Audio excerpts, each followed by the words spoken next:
할렐루야. 이 저녁에도 천국을 향해 힘차게 달려가시길 바랍니다. 오늘은 우리가 고린도후서 6번째 시간으로 수건을 벗고 바로 보라 라는 제목으로 같이 말씀을 나누도록 하겠습니다. 수건을 벗고 바로 보라.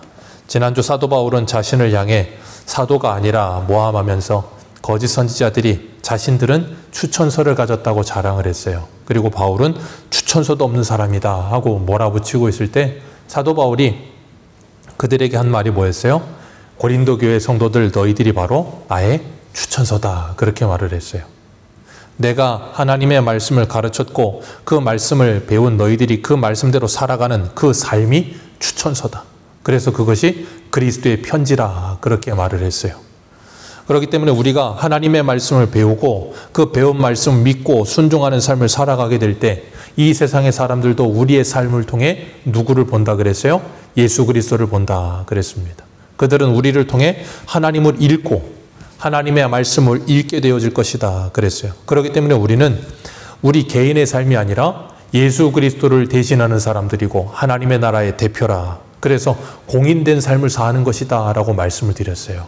가정에서도 그렇고 일터에서도 그렇고 교회에서도 우리는 나 혼자가 아니고 공인이에요.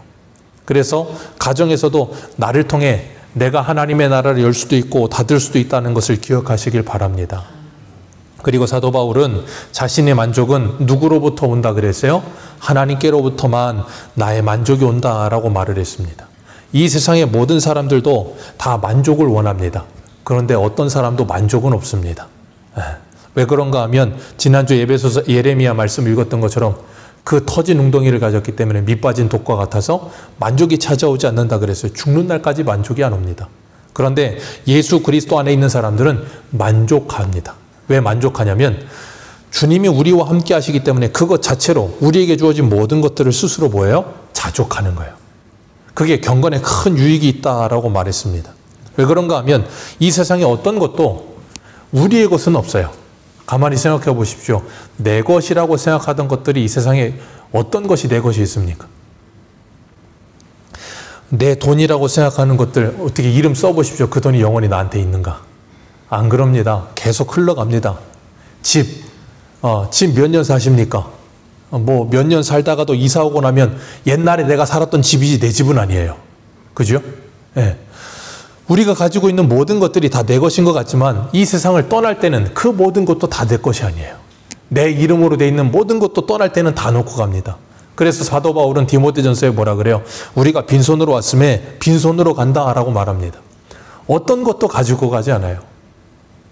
예전에 우리나라에서 집이 가장 많은 사람이 몇 명인지 조사했을 때 제가 찾아봤을 때 그때가 코로나 전이었던 것 같아요. 그때 기사로는 어떤 기사에 4천 몇 채라 그랬는데 오늘 찾아보니까 우리나라에서 단독으로 개인이 집 제일 많이 가진 사람이 몇 채냐면 1190채 가지고 있대요. 혼자 1190채 가지고 있다고 합니다. 그리고 50채 이상, 집을 한 사람이 50채 이상 가진 사람이 1775명이래요. 그러니까 우리나라의 집들은 전부 누가 가지고 있어요? 돈 많은 사람들이 다 가지고 있습니다. 자, 혼자 1190채, 거의 1200채죠. 혼자 1200채 가지고 있으면 그 사람이 그 집 다 살까요? 자기가 가지고 있어도 자기 집이라고 말을 하지만 그 사람은 거기 한 번도 안 살아봤고 단 하루도 안 자본 집이 수두룩 빽빽할 겁니다. 그런데 자기 거래요. 자기가 누려본 적도 없습니다. 그냥 소유만 내 거예요. 그러니까 소유의 개념에 불과한 것이 누림의 개념이 아니에요. 누리지도 못하는데 그냥 이름만 내 거야. 그러니까 내 거래. 얼마나 웃깁니까? 그렇게 살다가 가요. 1190채 가지고 있으면 만족할까요? 아마 1200채 못 가져서 지금 막 전전긍긍하고 있을걸요. 그러니까 하나님께로부터 만족이 오지 않으면 사람은 어떤 거 가져도 누려지지 않고요. 만족도 안 오고요. 채워지지 않아요. 그래서 오늘 6절에 보면 그가 또한 우리를 새 언약의 일꾼 되기에 만족하게 하셨으니 그랬어요. 누가요? 하나님이. 우리를 무슨 일꾼이요? 새 언약의 일꾼으로 만족하게 하셨다. 우리는 만족할 수가 없고 새 언약의 일꾼이 될 조건도 가진 사람들이 아니에요. 그런데 누가 만족하게 하셨어요? 하나님이 만족하게 하셨대요. 우리 한 군데만 더 보겠습니다. 디모데전서 한번 가볼까요? 디모데전서입니다.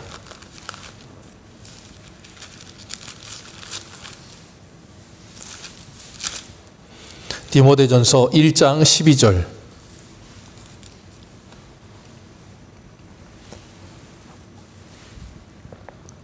1장 12절 같이 읽겠습니다. 시작. 감사함은 나를 충성되이 여겨 내게 직분을 맡기심이니. 아멘. 사도 바울은 뭐라 그래요? 그리스도 예수 우리 주께 내가 감사한다. 그 이유는 나를 어떻게 여겨? 충성되이 여겨. 사도 바울이 충성스럽지 않아요. 그런데 하나님이 바울을 어떻게 했다고요? 충성되이 여겨서 직분을 맡겨주셨대요. 하나님의 직분을 맡을 만한 사람이 아니라고요. 왜요? 바울이 말하잖아요. 나는 비방자요, 회방자요, 박해자였고 나는 죄인 중에 괴수였다. 그래서 하나님의 직분을 맡을 수 없는 존재인데 하나님께서 내게 그 직분을 맡기셨다. 누가 맡겨주셨어요? 하나님이요. 오늘 본문에서도 사도 바울이 말하고 있는 것처럼 하나님께서 새 언약의 일꾼 되도록 만족하게 하셨다는 거예요. 우리는 불만족스러운 존재인데 그렇게 만들어 주셨대요. 그리고 뭐라 그러냐면 율법의 조문으로 하지 아니하고 오직 영으로 한다. 새 언약의 일꾼의 조건이 뭐라고요? 율법의 조문이 아니고 뭐요? 영이요. 왜요? 율법의 조문은 뭐 하는 것이고 죽이는 것이고 영은 살리는 것이라. 그 영이 뭘 말해요? 성령을 말하죠. 그러니 내가 새 언약의 일꾼이 된 이유는 성령으로 말미암은 것이라는 거예요. 하나님의 은혜로 된 것이지 내게 아무 조건이 없다라는 거예요. 그리고 그 새 언약의 일꾼의 조건은 예수 그리스도요. 그 예수 그리스도를 믿는 믿음이요. 그 믿음은 누구로 말미암아요? 성령으로 말미암는다라고 지금 사도 바울이 이야기하고 있는 거예요. 우리가 주일날 오전에도 요한복음 6장 하면서 뭐라 그랬어요? 주님께서 살리는 것은 영이요 육은 무익하니 내 말은 영이요 생명이라 그러셨어요. 그렇기 때문에 하나님의 말씀이 우리에게 영으로 들리지 않으면 그 말씀은 우리를 뭐 할 수밖에 없어요? 죽일 수밖에 없어요. 왜요? 율법 조문으로 들리기 때문이에요. 그게 누구예요? 유대인들. 그러니까 유대인들은 율법 조문을 많이 가지고 있는데도 불구하고 자기들만 죽을 뿐 아니라 누구도 죽여요? 사람들도 죽이는 거예요. 그래서 우리 마태복음 23장 한 군데 가보겠습니다. 마태복음 23장입니다.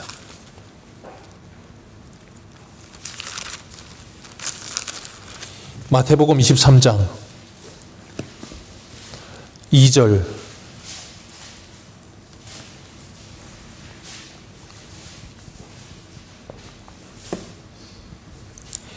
마태복음 23장 2절입니다.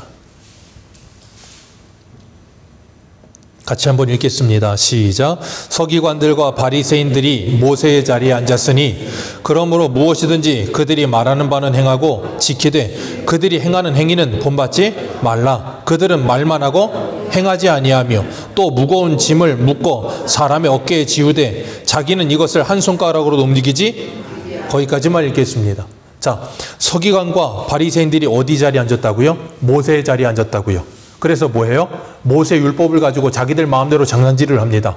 그래서 모세 율법뿐 아니라 그 율법을 잘 지켜보겠다고 뭘 만들었어요? 장로들의 전통, 장로들의 유전, 그런 거 만들어서 율법에다가 세칙들을 자꾸 붙여가지고 뭐합니까? 처음에는 그렇게 된 이유가 어떻게 하는 게 하나님의 말씀을 더 잘 지킬 수 있는 것인가 고민하면서 했던 거였어요.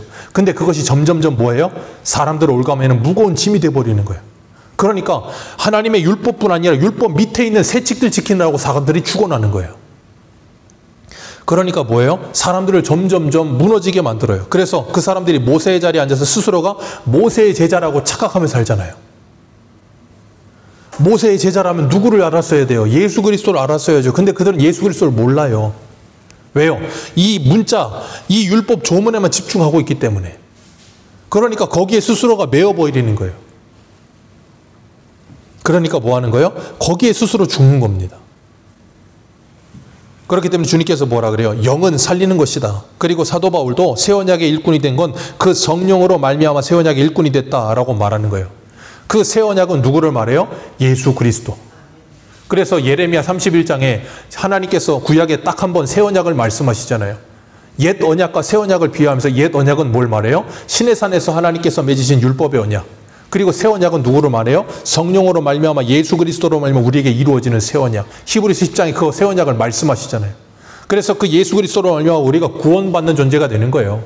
그래서 로마서 3장에는 3장 20절에 이렇게 말해요. 그러므로 율법의 행위로 그 앞에 의롭다 하심을 얻을 육체가 없나니 율법으로는 죄를 깨달음이라. 이제는 율법에 하나님의 한 의가 나타났으니 율법과 선지자들에게 증거를 받은 것이라. 곧 예수 그리스도를 믿음으로 말미암아 모든 믿는 자에게 미치는 의니 하나님의 의는 차별이 없느니라. 그게 뭐예요? 새 언약. 그러니 율법의 또 다른 의이신 예수 그리스도를 믿으면 구원받은 하나님의 사람이 되는데 그걸 받아들이지를 못해요. 왜요? 율법 조문에 묶여 있기 때문에. 그래서 예수님이 마태복음에 보면 9장 17절에 뭐라 그럽니까? 새 포도주는 낡은 부대에 넣을 수 없다. 왜요? 낡은 부대에 넣으면 부풀어 올라 터진다. 그러니 새 포도주는 어디에 넣어야 된다? 새 부대에 넣어야 한다. 그 낡은 부대가 누구를 말하는 거예요? 이 율법 조문을 가진 율법주의자들, 유대인들, 바리새인들, 사두개인들 말하는 거예요. 그래서 그들은 예수 그리스도의 말씀을 받아도 그걸 받아들이지를 못해요. 깨져버리는 거예요. 누가 받습니까? 성령으로 말미암아 새 부대가 된 사람들만이 그 새 술인 하나님의 말씀을 받아들일 수가 있는 거예요. 그렇기 때문에 그걸 지금 비교하면서 쭉 이야기합니다. 바울이 오늘 본문에 7절을 보면 돌에 써서 새긴 죽게 하는 율법 조문의 직분도 그랬어요. 돌에 써서 새긴 죽게 하는 율법 조문 그랬습니다. 자, 돌에 써 있는 율법 조문이 뭡니까? 십계명. 자, 그게 우리를 뭐 한다고요? 죽게 합니다. 왜 죽게 합니까? 율법은 뭘 깨닫게 한다고요? 로마서 3장에 죄를 깨닫게 합니다. 그러면 율법을 우리에게 들이대면 우리는 뭐라는 게 확실하게 드러나요? 죄인이라는 게 드러나요. 그럼 우리는 뭐 할 수밖에 없는 존재예요? 죄의 삭은 사망이기 때문에 우리는 죽을 수밖에 없는 존재예요. 그래서 율법에 새겨진 그 율법 조문은 우리를 죽게 하는 겁니다. 그런데 영광에 있어 이스라엘 자손에게 모세의 얼굴에 없어질 영광 때문에도 그 얼굴을 주목하지 못하게 하였다. 그 말은 뭐냐면 율법에 새겨진 죽이는 율법도 죽이는 율법이라는 게 율법 자체가 죽이는 게 아니라 율법의 기능이 우리를 죽은 존재라는 걸 깨닫게 하는 기능을 하는데 그걸 받은 모세도 뭘 받았다? 영광을 받았다. 그래서 그 영광이 그 얼굴을 희게 만들었다는 광채가 났다는 거예요. 그래서 출애굽기에 보면 모세가 시내 산에서 하나님의 말씀을 받고 내려왔을 때 그 얼굴이 빛나잖아요. 그래서 이 백성들이 그걸 보질 못해요. 그러니까 뭐 하냐면 하나님의 말씀을 전해주고 난 다음에 얼굴을 술로 덮어버렸어요. 왜? 그 영광이 비추지 않게 하기 위해서. 그런데 8절에 보면 뭐라 그래요? 하물며 영의 직분은 더욱 영광이 있지 않겠느냐? 그 영의 직분이 뭐예요? 하나님의 복음의 직분이요. 새 언약의 일꾼 된 직분이요. 그건 더 영광스러운 거라는 거예요.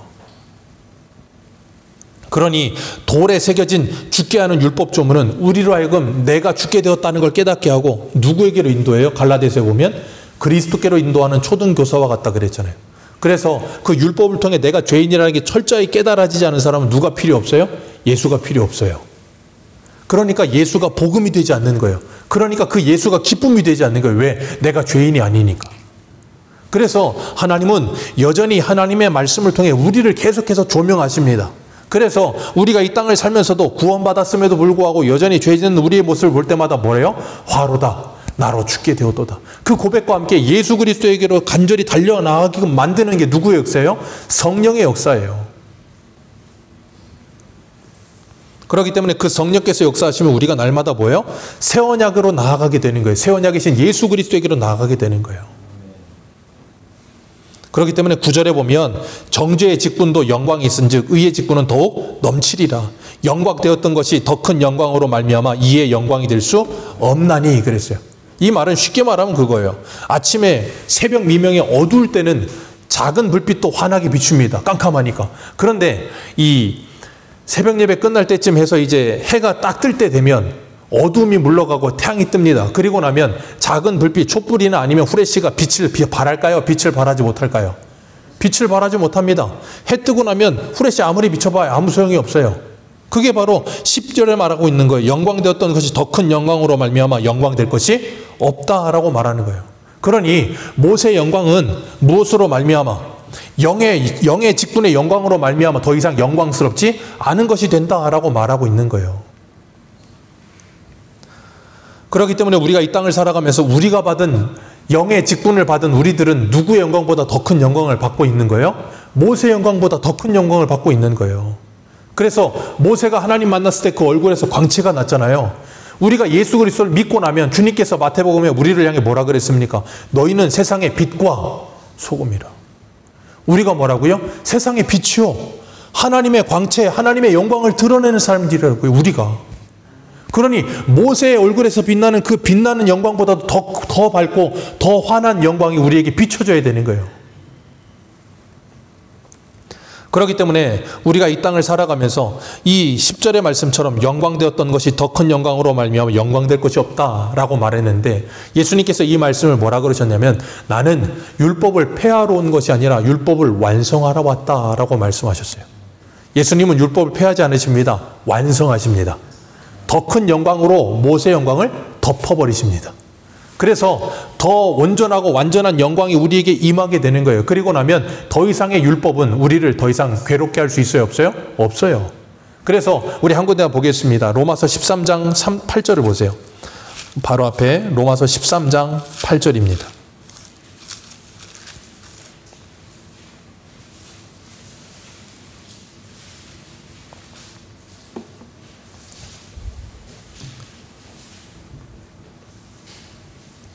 로마서 13장 8절, 8절에서 10절입니다. 우리 같이 읽겠습니다. 시작.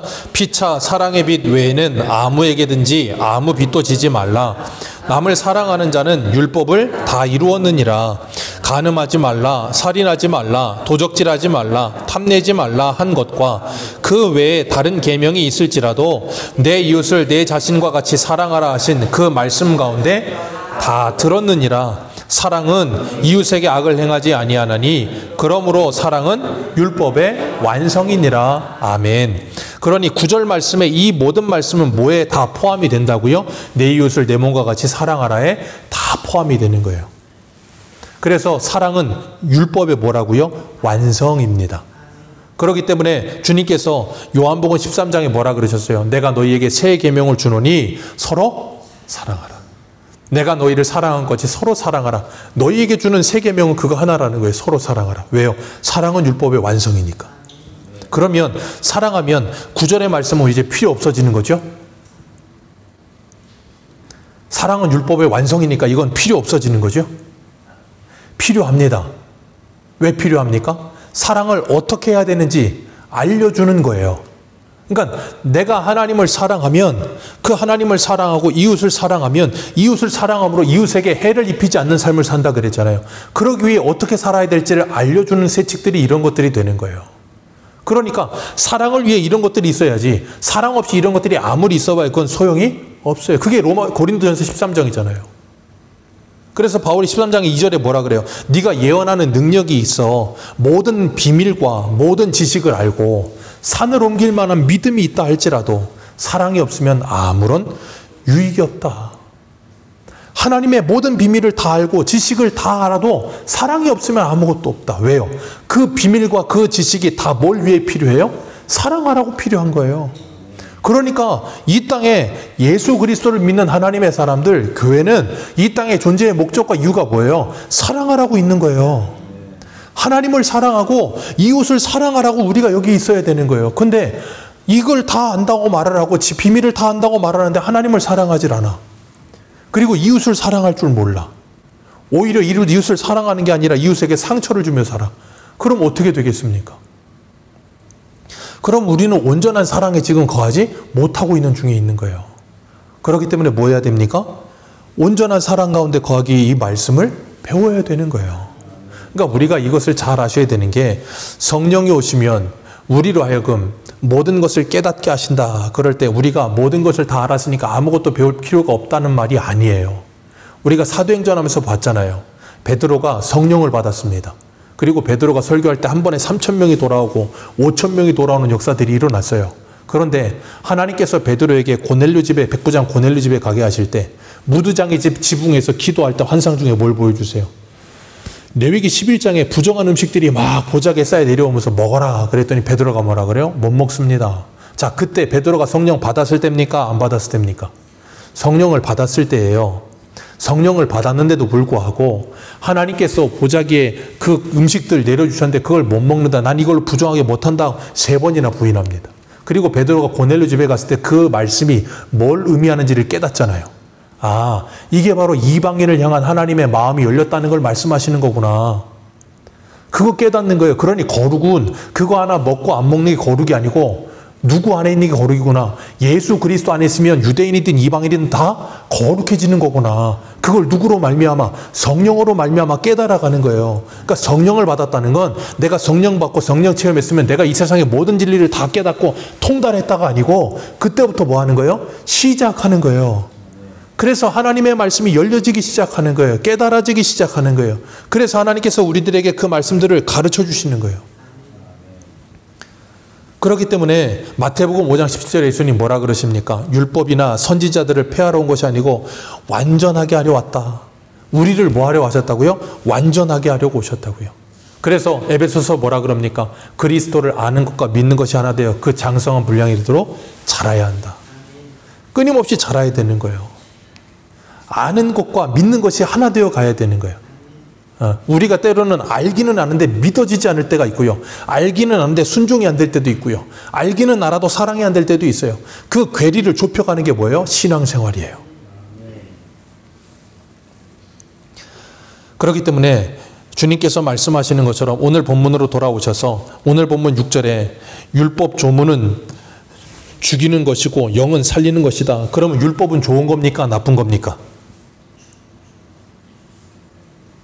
좋은 겁니다. 왜요? 율법 누가 주셨어요? 하나님이 주셨어요. 근데 그 좋은 율법을 누가? 사람이 악하게 사용하잖아요. 그걸 뭐라 그래요? 율법주의라고 하는 거예요. 그러니 그 율법주의에 사로잡혀 있으면 누구를 보지 못해요? 예수를 보지 못하는 겁니다. 그렇기 때문에 예수 그리스도가 눈앞에 있어도 보지 못하는 거예요. 그래서 요한복음 5장에 보면 너희들이 성경에서 영생이 있는 줄 알고 잘 연구하는도다. 열심히 연구합니다, 성경을. 그래서 영생을 얻기 위해서. 그런데 예수님이 뭐라 그래요? 너희들이 그 열심히 연구는 하는데 누구에게 오지는 않는다? 하나님이 영생을 주시려고 직접 보내신 예수에게는 오지 않는다는 거예요. 그러니 이 성경을 아무리 달달달 외우면 뭐하고 공부하면 뭐랍니까? 예수를 안 믿는데. 아무 소용이 없는 거예요. 그게 유대인들이라고요. 그래서 그게 왜 그렇게 되는가? 우리 이사야 6장 한 군데 한번 보겠습니다. 이사야 6장입니다. 구약성경 이사야 6장 가보세요.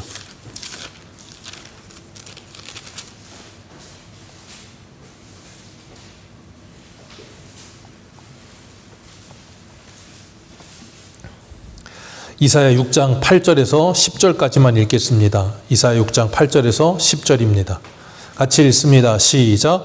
내가 또 주의 목소리를 들으니 주께서 이르시되 내가 누구를 보내며 누가 우리를 위하여 갈꼬 하시니 그때 내가 이르되 내가 여기 있나이다 나를 보내소서 하였더니 여호와께서 이르시되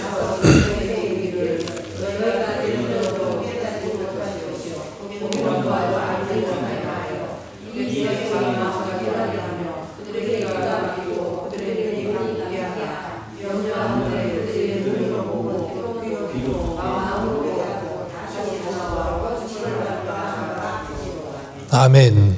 여기 뭐라 그러세요? 넌 누가 우리를 위해서 갈까? 그랬더니 이사야가 뭐라 그래요? 내가 여기 있습니다. 나를 보내소서 그랬어요. 그랬더니 하나님께서 이사야를 보내시면서 뭐라 그러십니까?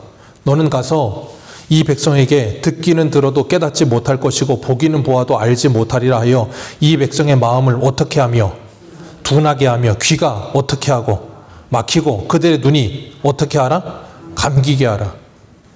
그러니 마음과 귀와 눈이 다 가려져 버리면 어떻게 돼요? 아무것도 깨달을 수가 없게 하라 그거예요. 그런데 그들이 눈으로 보고 귀로 듣고 마음으로 깨닫고 다시 돌아와 고침을 받을까 하노라. 그 말은 뭐예요? 내가 그럴까 봐 걱정한다. 그게 누군데요? 유대인들이요. 그래서 그들은 스스로가 뭐 한다 그래요? 본다 그러잖아요. 그래서 그들은 스스로가 뭐라 그래요? 우리는 들었다라고 말하잖아요. 그래서 그들은 뭐라 그래요? 스스로가 우리는 안다라고 말하잖아요. 그래서 예수님이 요한복음 9장에 뭐라 그래요? 너희들이 본다고 하니 너희들의 죄가 그대로 있도다. 왜요? 본다 그러면서 진짜 봐야 될 예수를 못 봐요. 그게 뭐라고요? 그게 소경이에요. 듣는다 말을 하면서 예수님의 말씀을 듣지를 못해요. 그래서 예수님께서 이 말씀을 그대로 인용해서 요한복음 1장에 말씀하시잖아요. 선지자 이사야 글에 말했던 그것이 그대로다. 그래서 그들이 예수님을 보고도 예수님의 말씀을 듣고도 뭐에 떠나가 버리잖아요. 그게 뭐예요? 귀가 닫히고 눈이 감기고 마음이 둔하여진 자들. 근데 그것을 누가 열어요? 성령이 오시면 귀가 열리고 눈이 열리고 마음이 열리는 거예요. 그래서 성령으로 말미암아 열려져야 그들이 진짜 예수를 보고 진짜 예수를 믿게 되는 거예요.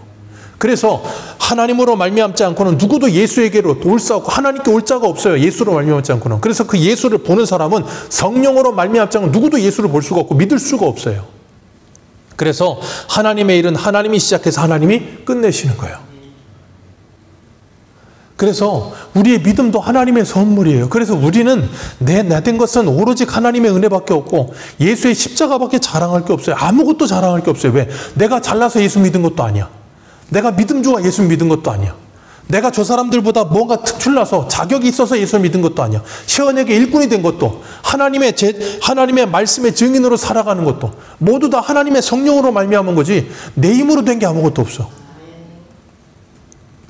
그게 하나님의 사람들의 모습이에요. 그렇기 때문에 우리는 하나님을 알아가면 알아갈수록 뭐 할 수밖에 없냐면 겸손할 수밖에 없어요.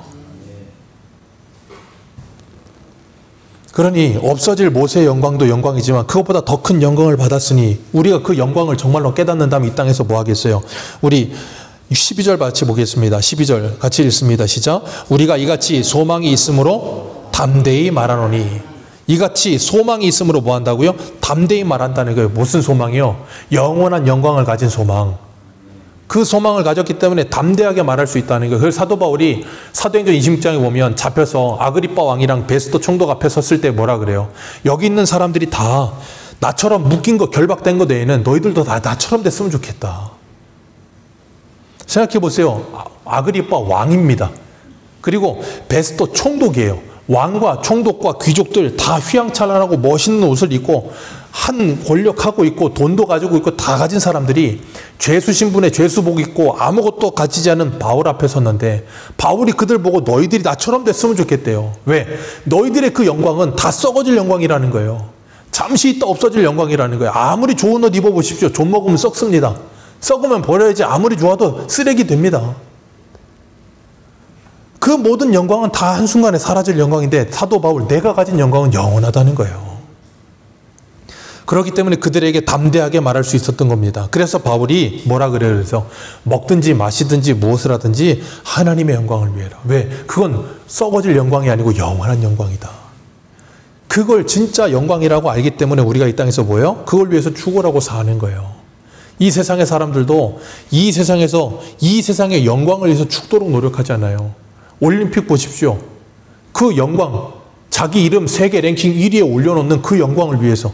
근데 올림픽 지나면 사람들 다 잊어버려요. 올림픽 언제 했었죠? 기억나십니까? 몇 년 전에 했는지도 몰라요. 지금 우리는 어디 됐는지 기억나세요? 직접 올림픽? 파리에서 했나요? 파리가 마지막이었나요? 네. 파리에서 마지막 하신데 파리에서 수영 1등 누가 하신지 아세요? 100m 1등 누가 있는지 아세요? 우리는 아무것도 기억 못해요. 그들만의 리그예요. 그냥 자기가 그 금메달을 땄다는 거 자기가 평생 영광입니다. 그게 우리랑 똑같은 거예요. 우리가 예수를 믿었다는 거 이 세상 사람들 아무도 모릅니다. 인정 안 해줘요. 근데 나는 그게 영광스러운 거예요. 평생에 가본 거예요. 그게 내가 가진 영광이에요. 세상 사람 누구도 모른다니까요. 그렇기 때문에 사도 바울이 13절에 이렇게 말해요. 13절 같이 읽겠습니다. 시작. 우리가 모세가 이스라엘 자손들에게 장차 없어질 것에 결국을 주목하지 못하게 하려고 수건으로 그 얼굴을 쓴 것 같이 아니하노라 그랬어요. 모세가 이스라엘 자손에게 장차 없어질 것에 결국을 주목하지 못하게 하려고. 장차 없어질 것이 뭐예요? 모세의 얼굴에 있는 광채. 그래서 모세가 그걸 뭐 했다고요? 수건으로 덮어버렸다니까요. 모세가 하나님께 뭘 받아왔어요? 하나님의 말씀. 그런데 생각해 보세요. 하나님의 말씀, 하나님이 직접 쓰신 말씀을 받아왔는데 모세 얼굴에서 막 광채가 나. 그럼 이스라엘 백성들이 말씀을 보겠습니까? 모세 얼굴을 보겠습니까? 모세 얼굴만 봐요. 그러니까 모세가 하나님의 말씀을 전해주고 나면 얼굴을 덮어버린 거예요. 왜? 이거 보지 말라는 거예요. 이건 조금 있으면 사라질 거라는 거예요. 그러니까 모세는 광야 그 시내산에서 그 말씀 받고 나서 광야 40년 사는 동안 그 얼굴에서 광채가 났을까요? 안 났을까요? 안 납니다. 잠깐 있다가 없어져요. 그 광채는. 그런데 사람들은 잠깐 있다 없어질 그 광채에 자꾸 집중한다고요. 그러니까 그걸 가리고 뭘 보라는 거예요? 하나님이 주신 말씀을 주목하라는 거예요. 그게 예수님이 오병이어의 표적을 행하신 이유잖아요. 오병이어 표적을 행했더니 사람들이 뭘 봅니까? 오병이어. 떡 먹고 배부른 것만 보고 예수님 따라오니까 예수님이 썩을 양식을 위해 일하지 말고 썩지 않을 영원한 양식을 위해 일하라 그러셨잖아요. 그러니까 표적을 보고 신기한 일을 보고 떡을 먹고 예수님 따라오니까 예수님 뭐라 그랬어요? 너희들 조상들도 광야에서 하늘에서 내리는 만나를 먹고 죽었다. 너희들도 죽을래? 그 말이에요. 너희들도 너희들 조상들처럼 떡만 바라보고 따라오다가 너희들도 죽는다는 거예요. 광야에서 떡을 주신 만나를 주신 하나님을 보면서 사는데, 그 하늘에서 내려온 산떡이신 그 예수를 보면서 사는데 그 예수는 보질 않고 자꾸 딴 데만 보고 있는 거예요. 그래서 14절 같이 한번 읽습니다. 시작. 그러나 그들의 마음이 완고하여 오늘까지도 구약을 읽을 때에 그 수건이 벗겨지지 아니하고 있으니 그 수건은 그리스도 안에서 없어질 것이라. 지금도 그 마음이 완고하여서 구약을 읽을 때 수건이 뭐하지 않는다? 벗겨지지 않는다. 그 말은 뭐냐면 수건이 벗겨지지 않는 건 여기서 위에서 모세가 수건을 쓴 것 같은 그 수건을 말하는 게 아니에요. 여기서 말하는 수건이 덮여있다는 건 뭐냐면 구약의 본래의 뜻을 알아듣지 못하도록 가려져 있는 수건을 말하는 거예요. 그러니 그것이 벗겨져야 되는데 안 벗겨지고 여전히 남아있다는 거예요. 그래서 오늘까지 모세의 글을 읽을 때 그 수건이 그 마음을 뭐 해버렸다? 덮어버렸다. 그런데도 유대인들은 자기들이 뭐 한 줄 알아요? 다 깨달았다고 착각한다고요. 그러니까 제가 늘 말씀드리잖아요. 제일 무서운 분이 누구라고요? 자기는 성경을 다 안대. 저는 그런 분이 제일 무서워요. 하나님을 다 알고 성경을 다 안다는 분들이 제일 무섭습니다. 왜요? 여전히 그 마음에 수건이 덮여서 깨달아야 될 걸 깨닫지 못하는 거예요. 우리 고린도전서, 우리 후서니까 고린도전서 8장 볼까요? 고린도전서 8장.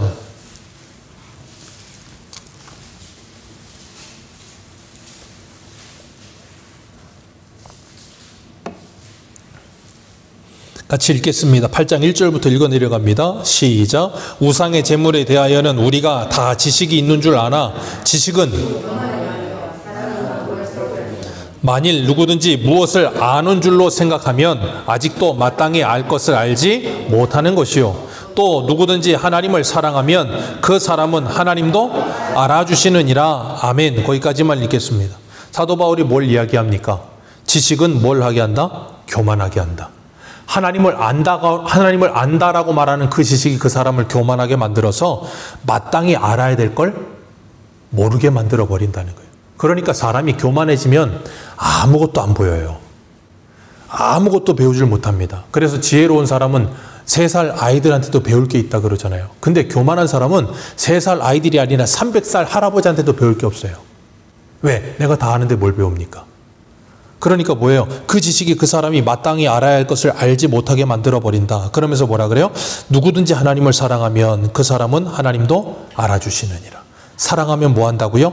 덕을 세웁니다. 그 우상의 제물 문제 때문에 싸우지 않고 뭘 세워요? 덕을 세워요. 나는 안다라고 말을 하면서 너는 몰라라고 말하지 않는다고요.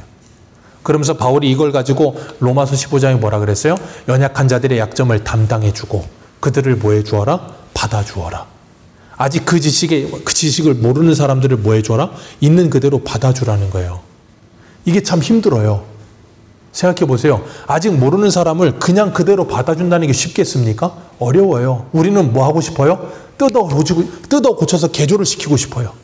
내가 아는 것처럼 너도 알게끔 만들고 싶어.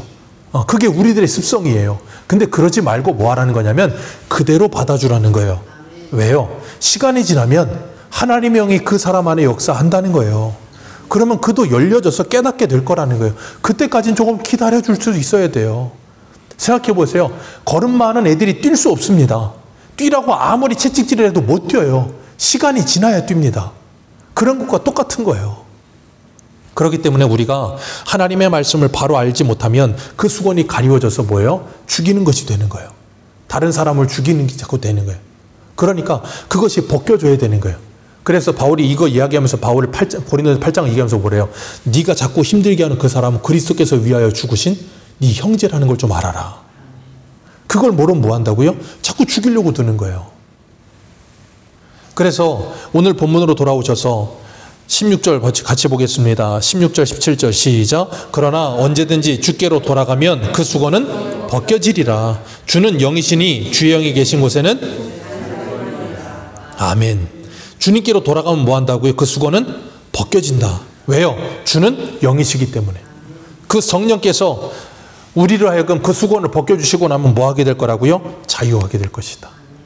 그래서 성령을 받은 사람들은 자유를 누리기 시작하는 거예요.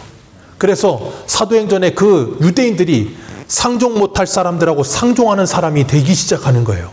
그러니까 베드로도 유대인들에게 그 고넬료 집에 갔을 때 뭐라 그래요? 내가 유대인으로서 이방인인 너희들과 상종하면 안 된다는 거 법으로 있다는 거 너희들도 알지 않느냐? 근데 하나님이 나를 여기 보내서 너희들과 상종하게 했다. 이제 깨달았다. 그 법이 중요한 게 아니더라. 유대인, 헬라인이 중요한 게 아니더라. 예수를 믿느냐 안 믿느냐가 중요한 것이다를 깨달은 거예요. 어떻게 해요? 성령으로 말미암아.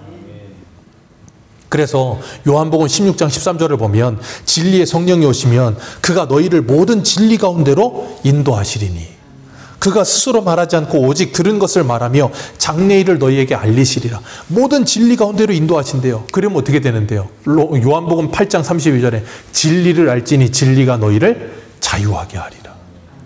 그 성령이 우리에게 진리를 밝히 보여줘서 우리 안에 수건들을 자꾸 걷어내는 거예요. 우리 안에 율법주의를 자꾸 걷어내는 거예요. 그리고 나면 뭐예요? 자유해지는 거예요. 그런데 그러지 못하면 거기에 묶여 살아요. 묶여 사니까 뭐예요? 힘들어요. 그러니까 나만 힘든 게 아니고 누구도 힘들게 해요? 왜? 나만 힘들면 괴로운 거예요. 옆에 있는 사람은 자유로우니까. 화가 나죠. 왜? 나는 하나님의 말씀 잘 지킨다고 열심히 이거 안 하고 있는데 쟤는 하네? 열받으니까 너도 하지 마 그러고 그 사람도 죽자고 그냥 물귀신 작전 쓰는 거예요. 그러면 안 된다고요. 내가 뭐 해야 돼요? 하나님의 말씀 안에서 성령으로 말미암아 이것이 걷어져야 돼요. 안 그러면 나도 힘들고 너도 힘들어요. 그런데 주의 영이 계신 곳에는 뭐가 찾아와요? 자유함이 찾아와요. 그런데 이것도 기억하셔야 되는 게 그 자유가 뭐 하지 않는 자유예요? 다른 사람에게 해를 끼치지 않는 자유예요. 그래서 사도 바울은 모든 것이 가하나 모든 것이 덕을 세우는 것이 아니고 모든 것이 가하나 모든 것이 유익한 것이 아니다 그랬어요. 그게 뭐예요? 난 모든 걸 다 할 수 있다. 그런데 내 옆에 있는 사람이 만약에 시험에 든다면 난 그거 안 한다. 스스로 뭐예요? 자기 자유를 억압해요. 스스로 자기 자유를 사용하지 않아요. 이유가 뭐예요? 이웃을 사랑하기 때문에. 그러니까 우리가 정말로 진리 안에서 성령으로 말미암아 자유해지고 하나님을 사랑을 받고 이웃을 진짜로 사랑하게 되면 그 사람을 사랑하기 때문에 내 자유를 사용하지 않으면 억울하지 않아요. 그런데 사랑하지 않은데 내 자유를 사용하지 못하잖아요. 억울합니다. 그러니까 뭐라 그래요? 왜 내가 할 수 있는데 못하게 하는 거야? 그게 되는 거예요. 그게 고린도전서 8장이에요. 지식이 있어. 그래서 난 자유할 수 있어. 근데 그것 때문에 옆에 있는 사람이 쓰러져. 그럼 안 해야 되는데 나는 끝까지 할 거야 그러고 있어. 그럼 어떻게 된다고요? 그 자유 때문에 죽는 거예요 사람이. 그럼 그건 자유가 아니라고요. 그래서 제가 뭐라 그랬습니까? 우스갯소리로 가끔 그러잖아요. 우리가 진리 안에 자유하기 시작해서 복음으로 자유하면 우리는 율법 안에 있을 때는 다른 사람들의 눈치를 보지만 진리 안에 있으면 다른 사람들을 뭐 한다 그랬어요? 배려한다 그랬잖아요. 눈치를 보지 않아요. 눈치 보는 게 아니라 그 사람을 배려하는 거예요. 그러니까 율법 아래 갇혀 있을 때는 내가 하고 싶은데 못해서 막 좀이 쑤셔 죽겠는 거예요. 그러니까 눈치를 봐. 저 사람이 날 보나 안 보나. 안 보면 하고 보면 안 하고 그러다가 그렇게 괴로운 거야. 그러다가 진리 안에서 자유해져 버리면 그 다음부터는 보든 안 보든 중요하지 않아. 그 사람을 위해서 아예 그냥 하지 않는 거예요. 그리고도 기뻐. 감사해. 왜요? 하나님 안에 때가 자유하니까. 그게 진리 안에서 자유로운 복음 안에 사는 사람들의 삶이에요. 그래서 18절 말씀을 보면 18절 같이 읽겠습니다. 시작.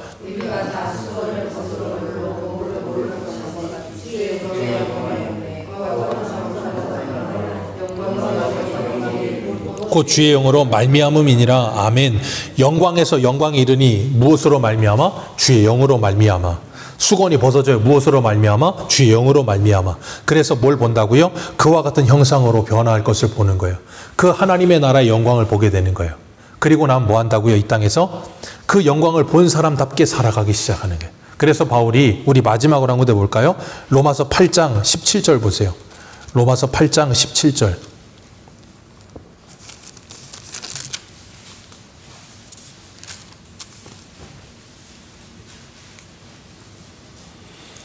(16절부터) 보겠습니다. 로마서 8장 16절, 16절에서 17절, 18절까지만 보겠습니다.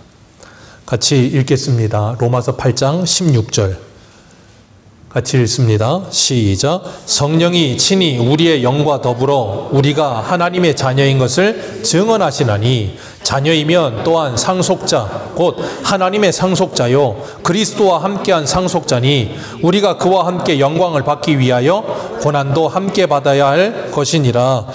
생각하건대 현재의 고난은 장차 우리에게 올 영광과 비교할 수 없도다. 아멘. 오늘 본문 마지막에 뭐라고 말하고 있어요? 수건이 벗은 얼굴로 거울을 보는 것 같이 주의 뭘 본다고요? 주의 영광을 봅니다. 그와 같이 형상으로 변화하여 영광에서 영광에 이르게 되는 것을 주의 영으로 말미암아 보게 됐어요. 그런 사람들은 뭐 한다고요? 그 성령이 친히 우리의 영과 더불어 우리가 하나님의 자녀인 것을 증언해 주시는 거예요. 그렇기 때문에 그리스도의 영광에 내가 같이 동참한 자가 되어서 그리스도와 함께 하나님의 나라를 상속자 받을 사람은 그리스도와 함께 이 땅에서 뭐도 같이 받아요? 고난도 함께 받아요. 그렇기 때문에 생각하건대 이 땅에서 그리스도와 함께 고난을 받는다 할지라도 내게 장차 올 영광이 성령으로 말미암아 비추어진 사람들은 그 영광과 비교해보면 아무것도 아닌 거예요. 그렇기 때문에 이 땅에서의 고난을 뭐 할 수 있어요?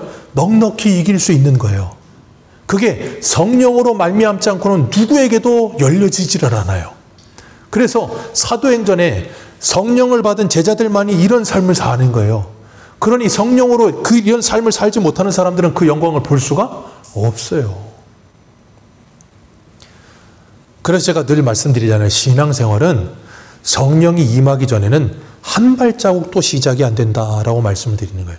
우리가 예수 안 믿어도요, 성령을 안 받아도요, 교회 생활 얼마든지 할 수 있습니다.